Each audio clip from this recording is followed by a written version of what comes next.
All right, still looking at the Wagalla Massacre and what happened 31 years ago. On that fateful day, today, in 1984, hundreds of thousands of people brought together by military and security agencies onto Wagalla, on the West Strip, and the massacre that transpired.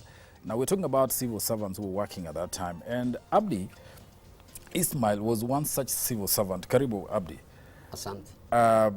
You know, just tell us in a nutshell what happened, because you seem to have been right there among the people. Actually, you are a survivor. Is that accurate? Yes. Yes. Actually, I'm a survivor. I'm called Abdi Ismail Lole. By then, 1984, I was working at a place called Grifto. I was working with Minister of Livestock, Minister of Agriculture and Livestock Development. Grifto, yeah. And I was in charge of the whole division of the place called Grifto, which is at present out of 2 constituencies, as wide as that now. And that time it was only a divisional headquarter, only one divisional headquarter. At that time it was only one divisional headquarters. And I was in charge of that division as livestock officer in the division. At around 5 in the morning on 10th of February 1984, my wife awoke me from asleep and she told me, we have been surrounded by soldiers. I was in a government house, actually I was living in the government quarter. And then she told me, we have been surrounded by soldiers. I woke up and looked through the window and I saw Askari surrounded all over the house and knocking on the door. Since I never knew, because I was part of the government and I was living in a government quarter, I never knew what was happening. I thought they were bringing a report to me that there might be something happening. Yes. So I had to open the gate, the door. And when I opened the door, the first soldier greeted me and he told me, are you Dugudia? I told him, wonderful, Bonaskari. I'm not Dugudia, and neither am I, because I'm a government civil servant who is staying in a government quarter. And to call myself a tribe, that's out of dish. This is a government quarter, and there's no tribe which is living in this quarter. So I'm a civil servant. I'm a government officer. I'm serving all tribes that live in this division. Yeah. Then he told me, no, we were told to come to your house and collect you simply because you are a Dugudia. Then, because I was a Dugudia itself, yes. I had to agree. Yes. Maybe there was a direction from somewhere. So I told, okay, and we went together. They took me to Grifto police station. And when I reached there, actually, all the civil servants who was working with me in the division, the health people, the agricultural people, all types of the sections of government quotas, sections which were working with me, were all brought there who were from one clan. These were all the Gudias. Because in the division, we had Ogadens who were working there, we had Ajurans who were working there, we had Kikuyus, Luos, Jelus, who were all working there. So what I saw there was only my colleagues, the Dugudia officers, and the Dugudia people who are working with the government. Right. So I got surprised and I had to sit. I was told, sit here. I sat near one and asked him. He was a colleague. He was a livestock officer. He's called Farah Salah Maalim. He's late now. He has died. And I asked him, Farah, what is happening? Then he told me we were all gathered here. I was also picked from my house. I went again to another one who was called Noor Osman. He is up to now working with the Minister of Livestock. He's in Wajir. I asked him, Noor, what is happening? And then he told me, I don't know. I was also picked from my house. And we're all gathered here. So after, it was around 5 in the morning when I collected. At around 7:30, we were taken to Wagalla Massacre, Wagalla Airfield, where we met all the Dugudia clans in Wajir around that area were being brought there. So we were to ask one another what was happening. Actually, in that place, we were detained the whole day. There was no correspondence from the government. The next day, we were kept naked. We were never given food. We were not given anything. The third day, they started beating us and killing us, and a lot of things started happening now. I was there in the airfield for 10th, 11th, 12th, 13th, up to 14th in the evening. That's in the evening. Information come from somewhere because there were politicians who are making calls here and there, and there were chaos from the government here and there. The government officers were coming there some coming from Garissa, that was the provincial headquarters, some coming from Wajir town. The OCPD was coming to us, the DC was coming, all these were coming, but they were not listening from what was happening. Even civil servants were not being released. You are still kept there. The civil servants were started releasing after the third day. Yeah. And the second day, some were released. When you were there, what did you witness? What happened? What was the brutal actions? And how many people, what happened to how many people? Actually, there was brutal killings. People were being killed with stones, some were being killed with bullets, some were being killed with knives, some were being killed with these sims which the Maasais are holding. They take from, the Askaris take from you and they start putting you inside. So many people died there. So many people died. Were they asking them particular questions? They wanted information? No, they were asking no good question actually. They were just saying you are the Gudi and you are cruel people and they have been killing us. You are the Gudia. That's all. That was only. About how many people? You are not even telling people to surrender guns? No. Just kill? I have not had any people of talking of guns. They never asked for guns? Yeah. They gathered some people here and there. Then they were asking their bandits here and there who are crossing between the two clans, Gudia and Ajuran. Was it okay? Now that is the problem. The issue is there had been fights between the Dogodia and the Ajuran. Were they just bandits or they were organized community fights, raiding the others and the others responding? What was the nature of the fight? Actually, that was just a normal bandits which was happening because it was happening to everyone, regardless of the Gudia or Ajuran. When you were going as a government officer, even when you were going operation in the bush, we were also, being harassed by some of them. This was just normal bandits who are happening there, but it was not a big clan which was between the Gudia and Ajuran. After that, you worked in Wajir until... I worked in Wajir for many years. After the massacre. The massacre, I happened to get a lot of difficulties because I suffered there for 5 days. There were a lot of brutal body and harms on my body.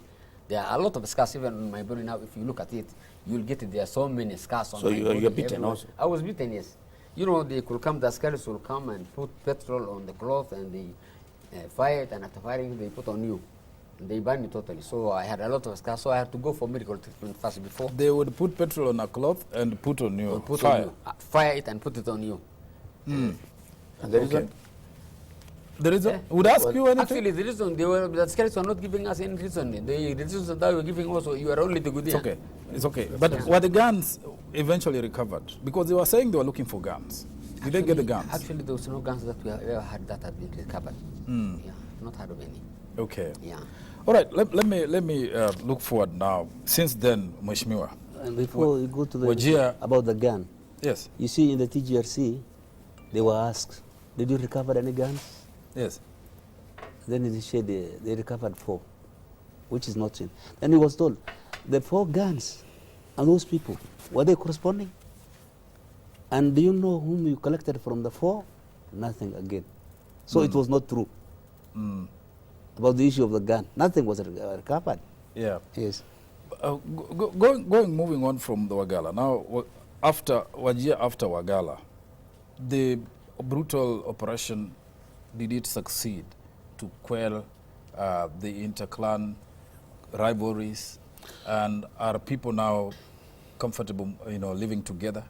That brutal massacre did not help at all settle the clan differences. In fact, we managed 10 years later through a community initiative, which we're just talking about, the Wajir Peace Forum. Yes.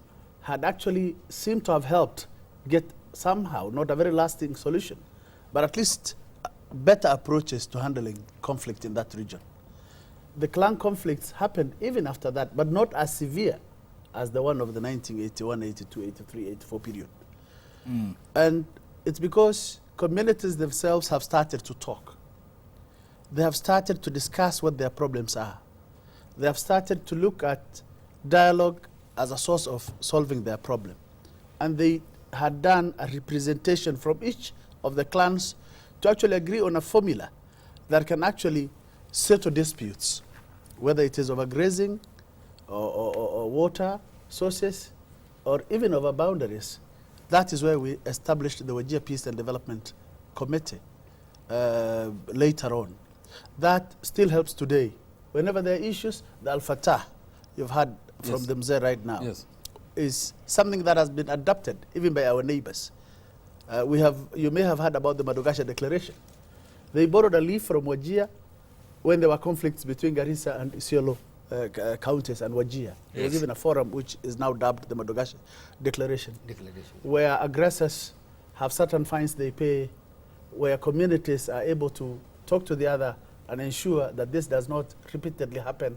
So we have actually gone to better approaches. But to be honest, that brutal action did not help the quell. Well, the people say that somebody actually says the Wagalla Massacre was a necessary evil. Otherwise, if it had not happened, the Ajurans would be extinct by now. How do you respond to that? I want to put it this way. Yeah. There was some necessity for government action. Right. But the manner in which that was deployed was wrong. They should have looked for the culprits, apprehended them, charged them in courts, whether they're financiers or actual people who were in the field. That didn't happen. There was necessary, because without an arbiter who is fair, you don't solve problems. The government, instead of actually doing something the right way, did it the wrong way. So I personally don't see that as if I intervene that issue, somebody from outside possibly will wonder, how did that war ended and how was it? As I earlier started, this was a government-created enmities. How? You were the chief. Yeah, I was the chief. Let me just tell you. Let me just come to that end. And you just say that yes, I was the chief. There was nothing going on, and you say the government. You are the government. Yes, I was the government. I was the government. Yes. In a forum of chiefs and assistant chiefs and the DUs. Yes. When it came, yes. Then the DC said, "You Dogodias are Ajurans." Then I said, "Mr. DC, we are not Dogodias and Ajurans. We are the chiefs of the government, and you are our head. We can finish this issue very simply. And please, let's go to that track that we can end up this." Then when we started, the DO1 picked me and he told me, "What you are beating, definitely will cost your life. You will cost your life." You understand? Now, the issue of Wagalla, how it ended. Immediately that issue ended and people were killed. Yes. A senior superintendent from Office of President was sent, Stephen Amaratia. He was sent to unearth the issue. Yes. Then he discovered everything, he saw everything, and immediately he went back to Nairobi. All the officers, the Benson Caria, the CID, everything, all of them were picked. Amos Bore was brought. New officers were brought. That's how things ended. It's not other encouragement or anything. And there was no one time that a Jurans group went to the other one. In 1992-93, that was really a tribal war, which ended by Al-Fatah. But at that time, I'm telling you, there was no proper tribal war. It was only banditry, which had the support of the administrators, especially the bosses. There are claims that Ajuran were meant to move to Madera. Nothing. It is not true. Okay, if it was just basic banditry, yes, why is it that then the Ajurans were the higher numbers who were the victims of that banditry more than the Dogodia? If I tell you right now, for example, Senator Ali understands, one of the Dogodias, the father of the then chief, Muhammad Abdullahi was killed in Ganyuri. And he was not killed by Ajurans. He was killed by the bandits, so-called Dogodias. And he's a Dogodia. Right. Good number of women of Dogodias were also raped by them. These guys were not even Wajirian. Yes. They were not even Wajirian. And whoever was leading, the government knew. He was paying money and he was doing this. People are called Jakelle, what not, giving unique names. Right, right. Unique names. In terms of the population, what is the numbers? How are the the population? Population-wise, what is the proportion of the Gorias to Ajuran to Ogaden? Well, so that we can apportion the banditry to the numbers. If that is you know, it depends on the settlement pattern in the county. Yeah. Is such that there are specific constituencies that are inhibited by specific lands. Right. Where the problem happened was in Wajir West constituency, predominantly occupied by these two other clans. The Ajuran and the Dogodia. That's where the issue was. And the numbers were like 70-30, or what was the population? Proportionately, when you talk about bandits. No, I'm talking about the population. Yeah, the general population in Wajir West, as it is now, or Yes. as it was then, Yes. Which one are you asking? As it is then in Well, 84. it must be the same unless Because patterns have changed. no, the but constituencies at have now that been time- split. Okay, Yeah. at that time. What was the Yes. proportions, Bishop? Actually, they were very close to one another, but the Godias were more than. 60-40 Yes, About 60-40. 60-40. or yes. 50-50? Yeah. No, it No, can 60. be 60-40. It can be Is 60-40. it- Oh, is it in true favor of that the Godia. Ajuran have been made to move to Mandera? No, Ajurans are not That in was in- Mandera. they are not Ajurans the. are not in Mandela. They are the- mainly The In Godias, Wajir. the Godias have been made to move to Mandera? No. No. The They're the Godias were Godias there. which- The they're the- Godias were there. Who are there? The Godias in Madeira, they were there already. Ajuran are predominantly people who come from Wajir County. Wajir. And the They Godia who occupy the north, and the Godia who are the s- in Wajir has the been west. have been asked to move, or they have been made to move to No. Who? The Godias. the Godia. No, They have been The- moved. The the- ones resident in Wajir have been made to move to Mandera. No. No. I don't think whether that's right because No. the people in Mandera are people who are in Mandera, and the original Godia, we have the original people who occupied Wajir, the three major clans, and even smaller ones. Yeah. The minorities. Yeah. Beyond these three, we have other It's like, communities. yeah, it's like saying the Maasais of Narok and Yes, Laikipia. it's like Yes. that, that You is know, it. That is it. Right, you wanted to Yes, add in I something. wanted to repeat that one because as an old livestock officer, Yes. one thing is normal to all pastoralists. That is when it comes to grazing system or water system during a dry period or whatnot, there's conflicts here and there within clans all. Yes. It is to Maasai, Samburus, Somalis, everybody. That used to happen normally in Northeastern province, and particularly in Wajir even. Again, particular in Wajir West as where this incident happened. The Ajurans and the Godias used to have conflicts, but that was just, tribal conflicts, which elders and government officers used to come and surprise us a bit. Yeah. But the one that happened in Wagalla was a created one. This was a banditry created for a certain purpose, which I What clearly don't know. purpose? You see, that's an You know, allegation that you that cannot, was- you that- must that was- qualify. that was He a- has said that it was created by the government. I don't know whether, Senator, you subscribe to that. And if that is the case, what was the purpose? Created to achieve what? I cannot ascertain that it was created by government. Yes. The truth is the militia or bandits come Yes. from clans. Yes. Created or not created, the Yes. militia come from clans. Yes, yes. This is factual. Yes, when you it's know, going to the Let clan him itself. qualify that. let me say that one. For example, they come from a tribe. But When the authority, Clans in our case. clans in our not case, yeah, tribes. they come from a clan. Yes. When in the authority now, they know that this clan has brought some arms and it was led by Mutegi, and Mutegi is now giving promotions. You see? helping them. Helping them in business-wise, and giving him a letter saying that he is the best among these lawyers, That's like what- that, for that's- example. that's what Yes. you see For it example. created.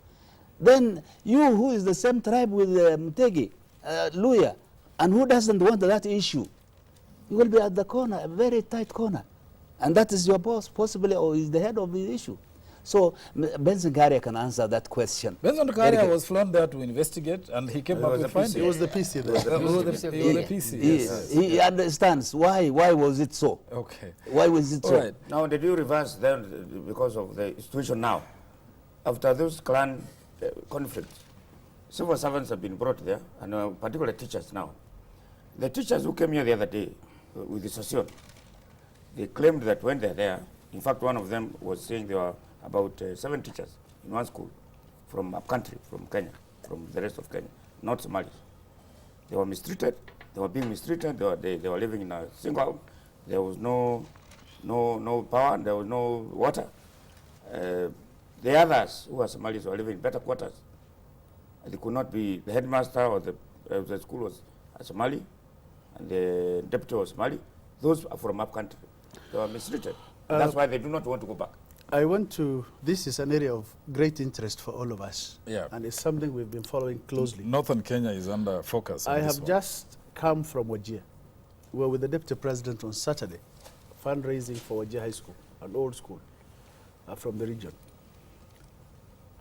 And I looked at the data for teachers who reported in Wajir, both non-locals specifically. Non-local, yeah. There were 643 non-locals who were teaching in that county. Over 200, I want to say about 213, if I open my phone, probably I will have seen it. I had just put it off. I have seen the message. Yes.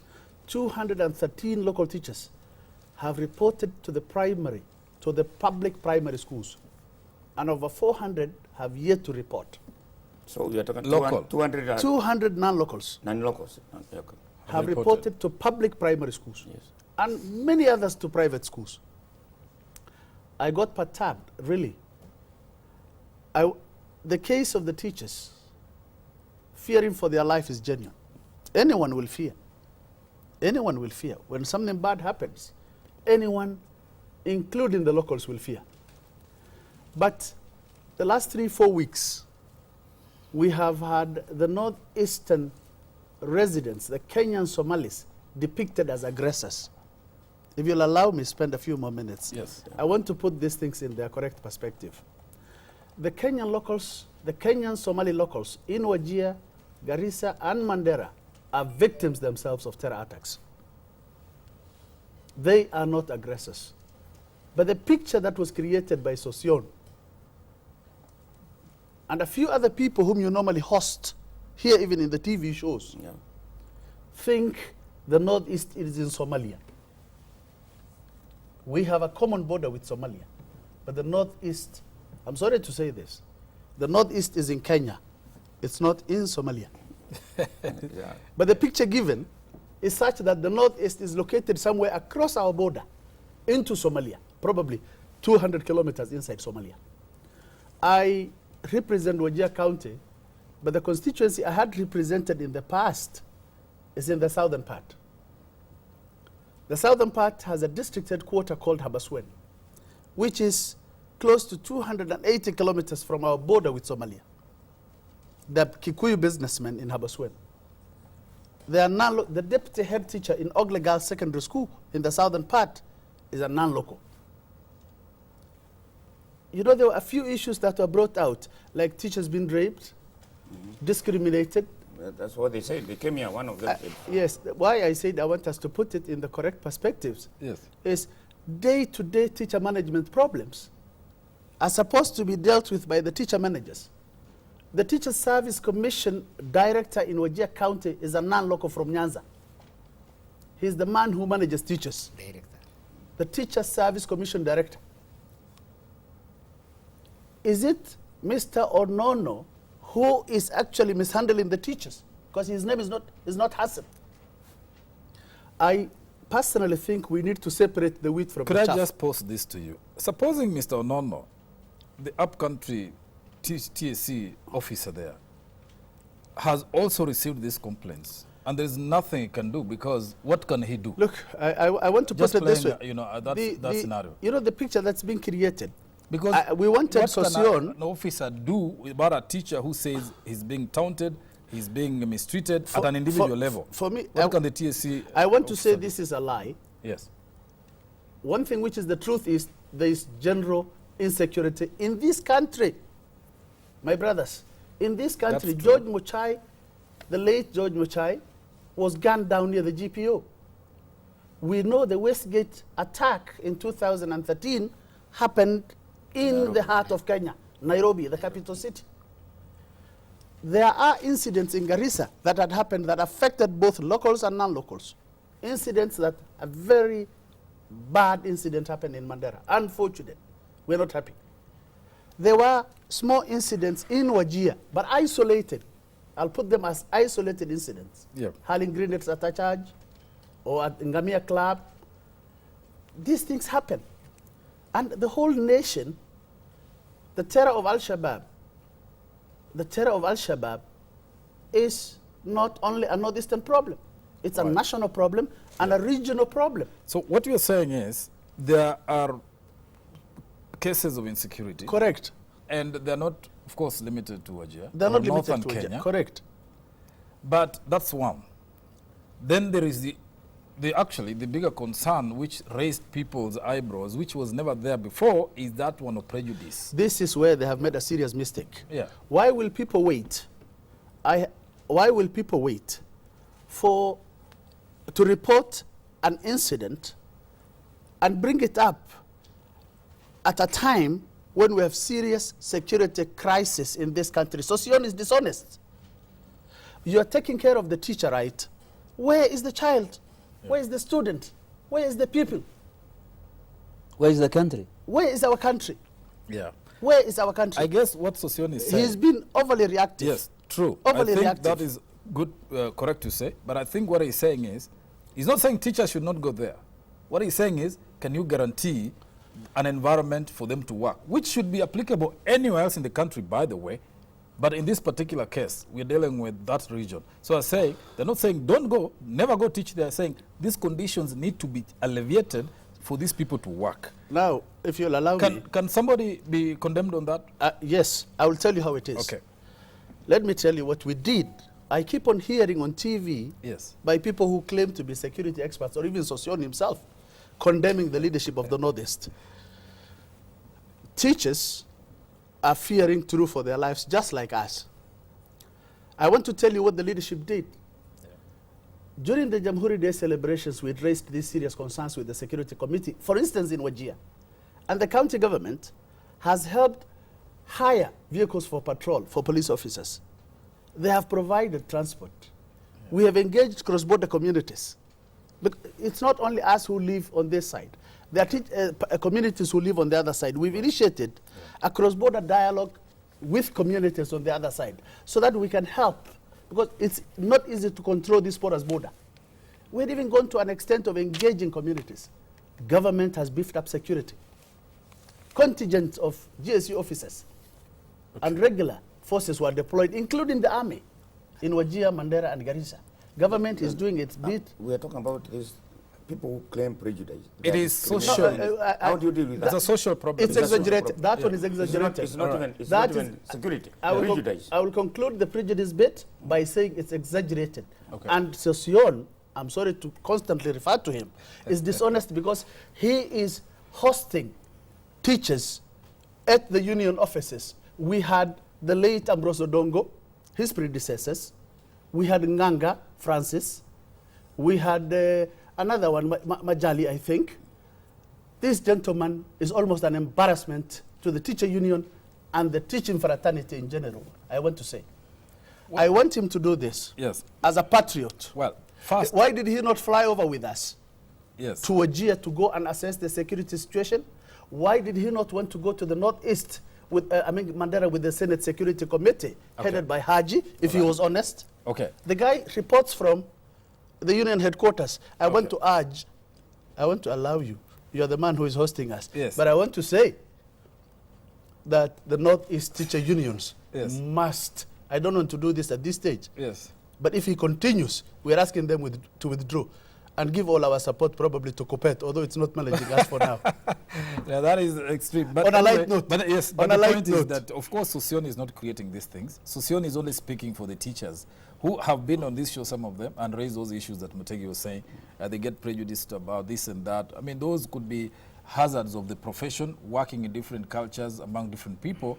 Perhaps that's what everybody else will experience. And as has been stated, I mean, there are other people working in medical, in other civil service positions. I want to tie up this show.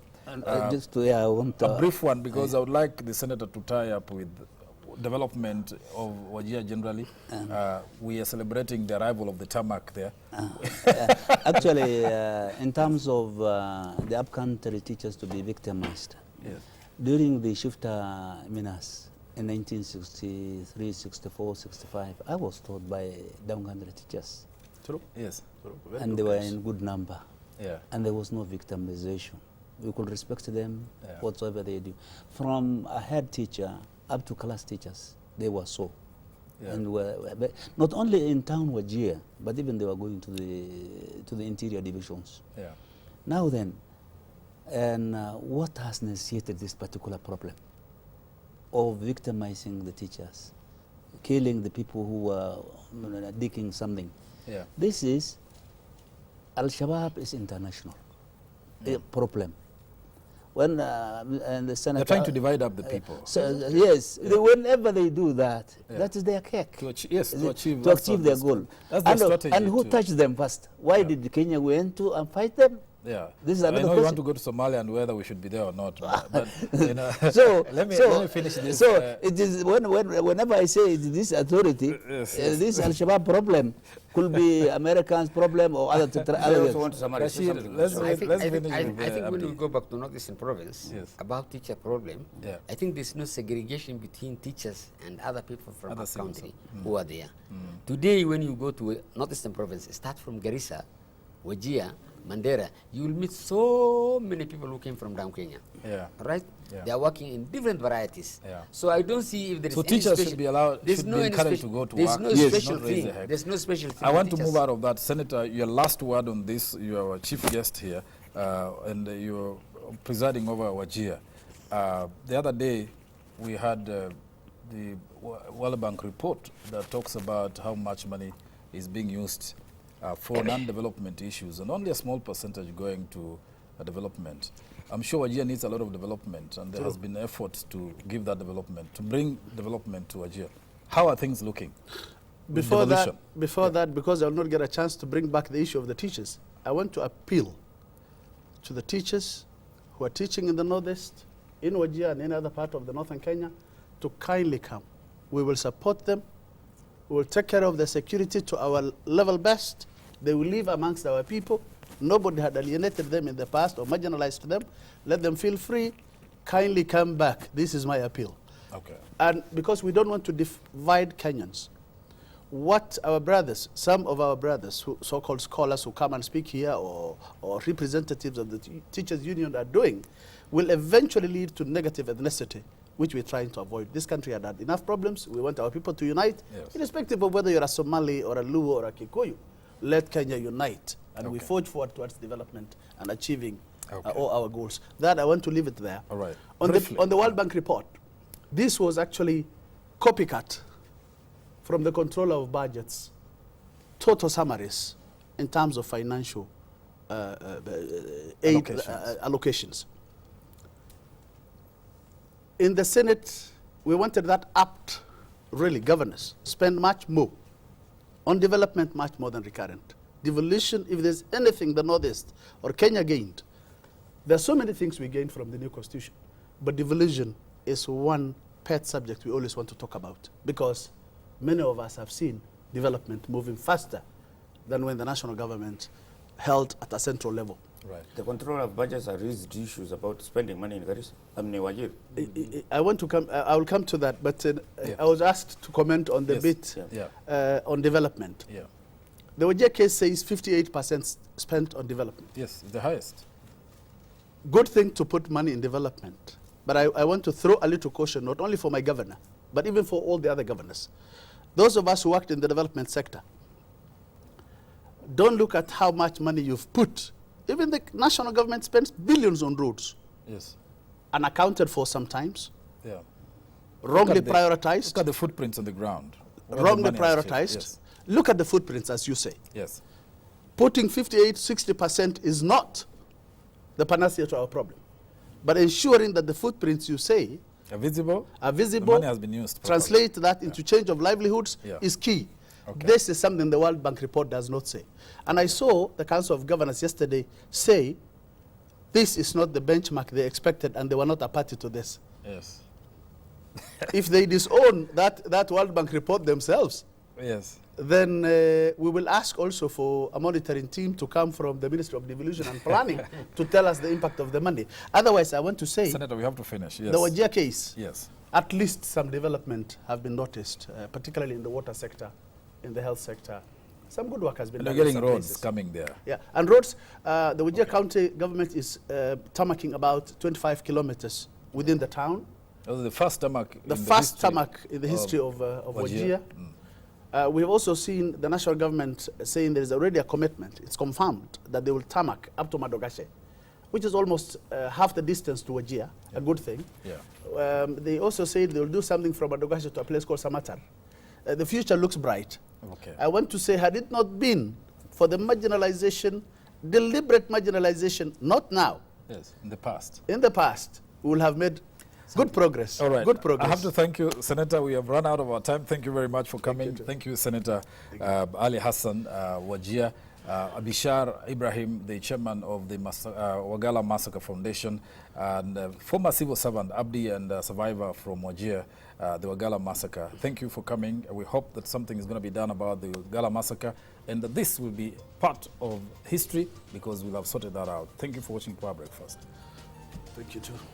Thank you.